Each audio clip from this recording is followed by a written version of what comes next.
کتنا خرچہ کر کے آپ نے جلسہ کیا؟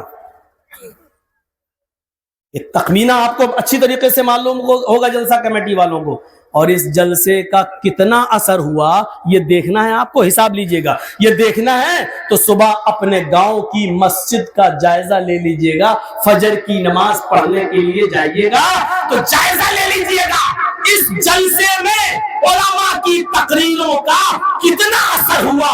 فجر میں آپ کی مسجدیں جواب دے دیں گی یہ جلسہ کتنا کامیاب ہوا اور کتنا ناکام ہوا، آپ کی مسجد اس بات کا جواب دے دے گی صبح فجر میں۔ ہم سے مت پوچھو، علماء سے مت پوچھو، کسی سے مت پوچھو، مسجدیں آپ کو خود چیخ چیخ کر پکار کے بتا دیں گی کہ اس جلسے کا اتنا فائدہ ہوتا ہے۔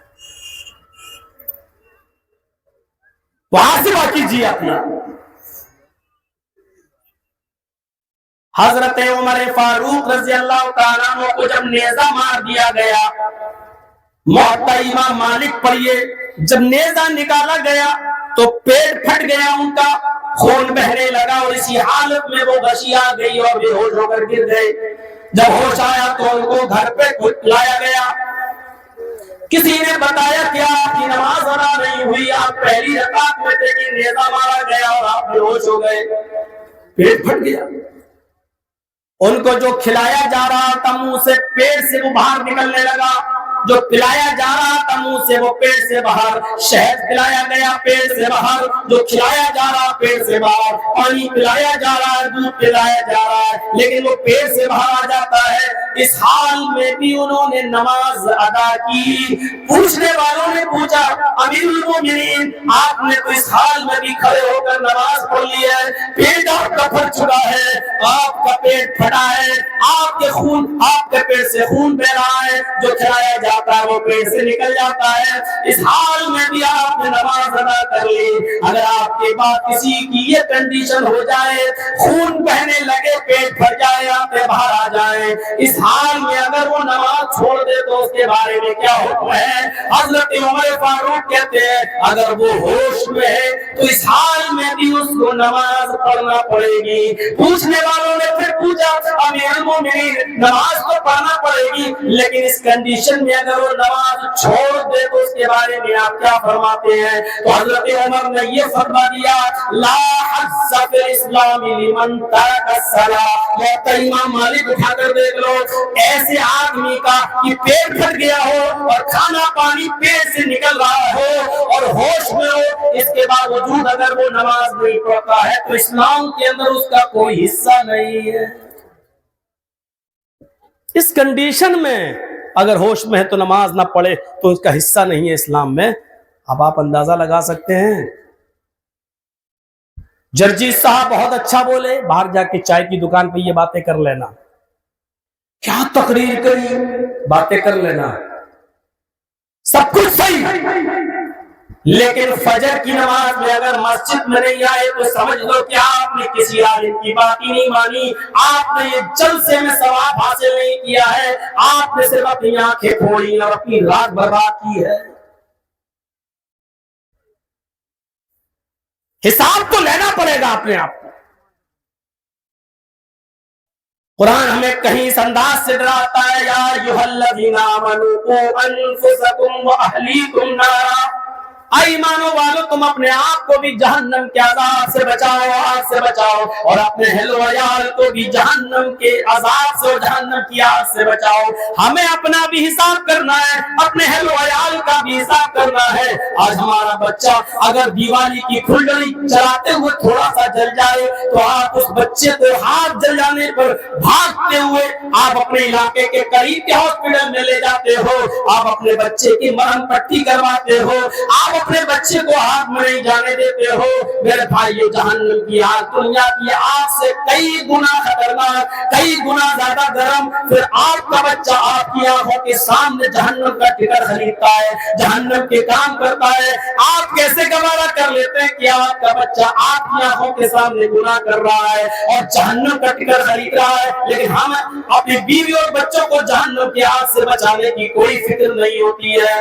ہاں ذرا غور تو کرو، ایک زمانہ الخصائص الکبریٰ پڑھیے، الخصائص الکبریٰ پر یہ علامہ سیوطی رحمۃ اللہ علیہ کی حضرت عمر فاروق کا بیٹا گھوڑا دوڑاتے ہوئے آیا، حضرت عمر کا بیٹا گھوڑا دوڑاتے ہوئے آیا اور گھر میں آ کے کہنے لگا ابو گھر میں کیا پکا ہے؟ عمر سے ابو گھر میں کیا پکا ہے، بھوک لگ رہی ہے۔ باپ نے ہانڈی کی طرف اشارہ کیا کہ یہ کھانا رکھا کھا لو۔ بیٹے نے جیسی ہانڈی کا ڈھکن اٹھایا، کیا دیکھتا ہے کہ اس کے اندر، اس ہانڈی کے اندر لوکی پکی ہوئی، آپ کے ہاں اس کو جو بھی کہتے ہو، لمبی سی ہرے رنگ کی ہوتی ہے، کہیں کہیں کدو بھی بولا جاتا ہے، ہمارے ہاں اس کو لوکی کہا جاتا ہے۔ اللہ کے نبی کو یہ لوکی بہت زیادہ پسند تھی، گوشت جب بنتا تھا تو آپ اس کدو کو، اس لوکی کو اس گوشت میں ڈالا کرتے تھے۔ حدیث کے الفاظ ہے پھر گوشت سے زیادہ لوکی کے ڈیلے، لوکی کے ٹکڑے آپ تلاش کر کے کھایا کرتے تھے۔ لیکن صرف لوکی بچے نے دیکھی، حضرت عمر فاروق کے بیٹے نے کہا ابو یہ تو لوکی ہے، فرمایا ہاں، ناک چڑھائے ایسے بس یہ بھی کوئی کھانے والی چیز ہے، ایسے کہا اپنے باپ کی طرف، یہ بھی کوئی کھانے والی بس چیز ہے، نہیں کہہ پایا، یہ بھی کوئی کھانے والی نہیں کھا رہا ہوں۔ کیوں؟ اتنی دیر میں وہ دیکھ چکا تھا کہ میرے باپ کا ہاتھ تلوار کی میان پہ مچل رہا ہے، حرکت کر رہا ہے، کہتا نہیں کھا رہا۔ جب کھانا کھا چکا تو باپ نے صرف ایک ہی جملہ کہا، بیٹے آج اس کدو کو کھانے سے منہ بنا لیا، آج منہ بگاڑ لیا، تمہیں معلوم نہیں تھا اس لیے میں نے نظر انداز کر دیا۔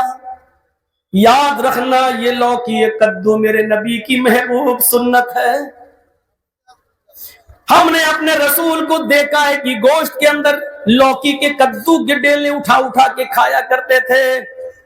اگر آئندہ میرے بتا دینے کے بعد بھی اگر لوکی سے منہ بنایا، اس کو دیکھ کر اگر منہ بگاڑا، تو میں یہ نہیں سمجھوں گا یہ میرا بیٹا ہے، میں یہ سمجھوں گا کہ میرے رسول کی محبوب اور پسندیدہ سنت سے جو کھاتے آپ کو پسند تھی، اس سے یہ نفرت کرنے والے کی گردن ہے، میں تیری گردن کو تن سے جدا کر دوں گا۔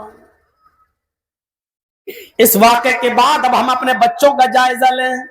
مجھے موبائل چاہیے، 3000 کا نہیں 15,000 کا موبائل آ جائے گا، 15,000 والا چلا رہا ہے تو اس کو ایپل کا موبائل آ جائے گا۔ کیا کریں، 4 لڑکیوں کے بعد ایک ہی لڑکا ملا ہے، اس لیے ہم اس کا دل توڑنا نہیں چاہتے۔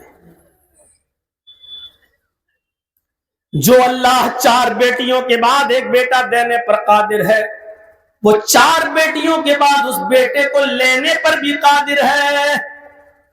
یاد رکھو، جب اس بیٹے کی محبت میں اتنا اندھا ہو گئے ہو کہ جائز و ناجائز نہیں دیکھتے ہو، اگر اللہ نے تھوڑی سی بھی اس کی اوپر نظر ڈال کر اس کو اٹھا لیا تو تمہارے اوپر کیا بگڑے گی، یا اس کو کینسر کی بیماری میں مبتلا کر دیا تو تمہارے اوپر کیا بیتے گی۔ اگر ڈاکٹروں نے یہ کہہ دیا کہ اپنے بیٹے کو لے جاؤ، اب ہم اسپتال میں سارا طریقہ ختم ہو چکا ہے، اب جتنے دن تمہارا بیٹا زندہ اس کی خدمت کر لو، اب یہ 5 دن سے لے کر 20 دن کے اندر کبھی بھی جا سکتا ہے، اب اس کا پیریڈ پورا ہو چکا ہے، اس کا زمانہ پورا ہو چکا ہے، اس وقت تمہارے دل کے اوپر کیا گزرے گی۔ اس لیے فرمایا اِنَّ أَمْوَالَكُمْ وَأَوْلَادَكُمْ فِتْنَةٌ، لوگوں یہ مال اور یہ اولاد فتنہ ہے، آزمائش ہے، اس آزمائش میں پورا اترو، کیونکہ مال و دولت اللہ زیادہ دیتا ہے تب بھی آزماتا ہے، اور اولاد دے کر بھی آزماتا ہے۔ ایسا تو نہیں کہ مال و دولت کے چکر میں اتنا پڑ گئے ہو کہ اللہ کو بھول جاؤ، اور اولاد کی محبت میں تم اللہ کو، قانون کو، اللہ کی عبادت کو بھول جاؤ۔ اس لیے فرمایا یا ایھا الذین آمنوا لا تلھکم اموالکم ولا اولادکم عن ذکر اللہ، ایمانوں والو کہیں ایسا نہ ہو کہ تمہیں تمہارے مال اور تمہیں تمہاری اولادیں اللہ کے ذکر سے غافل کر دے۔ یہاں ذکر سے مراد نماز ہے، یہاں ذکر سے مراد نماز ہے، کہیں ایسا نہ ہو کہ تمہیں اللہ کے ذکر سے غافل کر دیں، تمہیں نماز سے غافل کر دیں۔ بہانہ نہیں چلے گا۔ ہماری ماں بہنیں آئی ہیں نا، فجر کی نماز پڑھی نہیں، کیوں؟ بچے نے پیشاب کر دیا تھا، ناپاک ہو گئی تھی، یہ بہانہ نہیں چلے گا. قرآن پہلے کہہ چکا ہے کہیں ایسا نہ ہو کہ تمہیں تمہارا مال اور تمہیں تمہاری اولادیں کہیں اللہ کے ذکر سے غافل نہ کر دیں. وَمَنْ أَعْرَضَ عَنْ ذِكْرِي فَإِنَّ لَهُ مَعِيشَةً ضَنْكًا. جو میرے ذکر سے اعراض کرے گا، مفسرین نے لکھا ہے ذکر سے مراد یہاں پر بھی نماز ہے. وَمَنْ أَعْرَضَ عَنْ ذِكْرِي، جو میرے ذکر سے یعنی نماز سے منہ موڑے گا، نماز نہیں پڑھے گا، نماز کے قریب نہیں جائے گا، فَإِنَّ لَهُ مَعِيشَةً ضَنْكًا، ہم اس کی روزی کو تنگ کر دیں گے، ہم اس کی روزی کو سمیٹ دیں گے، تنگ کر دیں گے. کون کون لوگ روزی سے پریشان ہیں؟ جاؤ مولویوں کے پاس، مولانا میرے گھر میں برکت نہیں ہو رہی ہے. ارے اس مولوی کے گھر میں بھی برکت نہیں ہو رہی ہے، تجھے کیا دے گا وہ؟ قرآن کہتا اپنے گھر میں برکت چاہیے، رزق میں کشادگی چاہیے، فراخی چاہیے، تو مولوی سے تعویذ مت مانگ، مولوی سے اس کا علاج مت مانگ. نماز پڑھنے والا بن جا، تیرے رزق میں فراخی ہوگی. بھائی جب نماز پڑھو گے تو نماز میں یہ دعا مانگو گے کہ نہیں مانگو گے؟ اللہم اغفر لی وارحمنی وہدنی وعافنی وارزقنی. جب نماز پڑھو گے تو اس میں یہ دعا مانگو گے نہیں، اہدنا الصراط المستقیم صراط الذین انعمت علیہم غیر المغضوب علیہم ولا الضالین. جب نماز پڑھو گے تو اس میں یہ دعا بھی مانگو گے، اللہم انی ظلمت نفسی ظلما کثیرا ولا یغفر الذنوب الا انت. یہ ساری چیزوں کی اور ساری ڈیمانڈ نماز کے اندر مانگی جا رہی ہے. یہاں نماز کے سلسلے میں کہہ دیا گیا ومن اعرض عن ذکری فإن لہو معیشۃ ضنکا. اگر تم ہمارے ذکر سے نہیں نماز سے منہ موڑو گے تو ہم تمہاری روزی کو تنگ کر دیں گے. اور پھر اللہ نے دوسری جگہ فرمایا ومن یتق اللہ یجعل لہ مخرجا ویرزقہ من حیث لا یحتسب. اور اگر تم اللہ سے ڈرو گے تو اللہ تمہارے لیے راہ اسباب سبب بنا دے گا، نکلنے کا راستہ بنا دے گا، تمہارے لیے نکلنے کی جگہ بنا دے گا. وَيَرْزُقْهُ مِنْ حَيْثُ لَا يَحْتَسِبُ، اور ایسی جگہ سے تمہیں روزی دے گا جہاں سے تمہیں گمان بھی نہیں ہوگا کہاں سے مل گئی، سوچا بھی نہیں ہوگا وہاں سے اللہ روزی دے دے گا. وَمَنْ أَعْرَضَ عَنْ ذِكْرِي